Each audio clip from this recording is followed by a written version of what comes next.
There is no family, community, liberation for the black community without black queer folk. Period. What's up, y'all? My name is Erick, the Erick Louis, and my good sister Nate's taking a sabbatical, honey. She said she up in the mountains. So I figured I'd help my sister out by subbing in and giving y'all something to chew on. Now don't worry, I won't keep y'all for too long. I'ma keep it black, but I'ma keep it brief. Today I want to touch on what has always seemed to be a strenuous relationship between black cis heterosexual folk and the LGBTQIA+ community. I came across this tweet which I'll read. How does not being homophobic benefit the black community? And how does being pro-LGBTQIA+ benefit the black family? Now, this seems to be a widely held sentiment within the black community, especially given recent queer antagonistic legislation and discourse.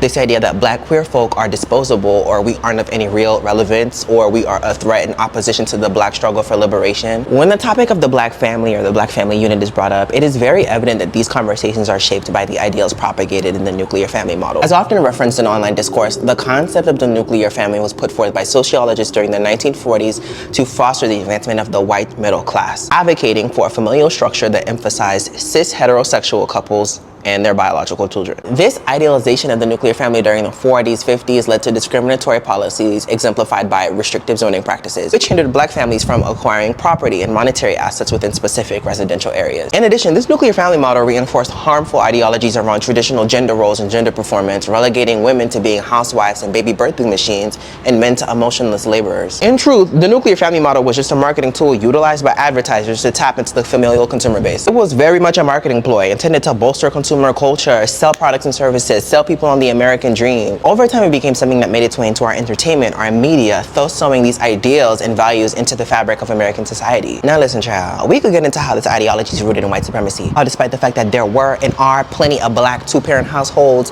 this ideology and framework is the very antithesis to the cultural and communal way of living that has existed within the black diaspora, pre-colonial influence. Yeah, we could get into all that. But what I really want to get into is how this queer antagonistic discourse and these ideas of family, as exemplified in that tweet, are instruments of white supremacy meant to devalue the contributions of black queer folk to the black collective struggle for liberation, and also how these talking points contribute to our erasure. Now, I'm not really sure why in the year 2023, during this Gregorian calendar, black cishet folk are still clinging to the teat of post-World War II ideology like the nuclear family, a framework that's always been intentional in the exclusion of black men and women. And furthermore, I don't know where y'all got using it as a benchmark to assess the value of black queer folk within the black collective, or using it as a means to legitimize y'all's queerphobia.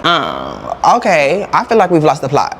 It seems as though y'all only value the work, thoughts, opinions of black queer folk when it's in service to cisgender heterosexual folk in the black community. Y'all don't mind reaping the benefits of our creativity, our intellect, our theory. Y'all don't mind us putting our bodies on the front lines in protest for all of our civil and human rights, so long as y'all can discard of us and ostracize us. Listen, black queer folk have always been at the forefront of the fight for black liberation, and without their contributions, we would not be where we're at in this lifetime. When the state instituted the counterintelligence program in an effort to disrupt and neutralize black freedom fighters like Assata Shakur, it was black queer revolutionaries like Kwasi Balagoon, a bisexual anarchist, Black Panther, and political prisoner who helped her escape prison and helped her flee to Cuba to continue the fight for black sovereignty. When we seek the language and theory to assist us in naming our conditions and lived experiences, we look to black queer theorists and essayists like Audre Lorde, Bell Hooks, James Baldwin. And in 2020, when we were locked in our homes, watching as the world caught on fire, protesting the deaths of George Floyd, Breonna Taylor, it was black queer women like Oluwatoyin who took to the streets to fight on behalf of those fallen lives and ended up being murdered while doing so. And let me be clear, I say none of this to gain your validation. Our right to exist as black queer folk is not a right to be earned by way of our labor or historical contribution. Instead, it is to reiterate that there is no family nor liberation for the black community without black queer folk. And that is how history tells it. We are not your competition. We are not your opposition. We're not your entertainment, your servants, your mules. We are your brothers, your sisters, your Uncle Johnnies, and everything in between. We are your family. We are your community. So I leave y'all with this. You don't have to be me in order for us to fight alongside each other. I don't have to be you in order to recognize that our wars are the same. We must allow each other our differences at the same time as we recognize our sameness. And that's word to Audre Lorde. Go ahead and chew on that, honey.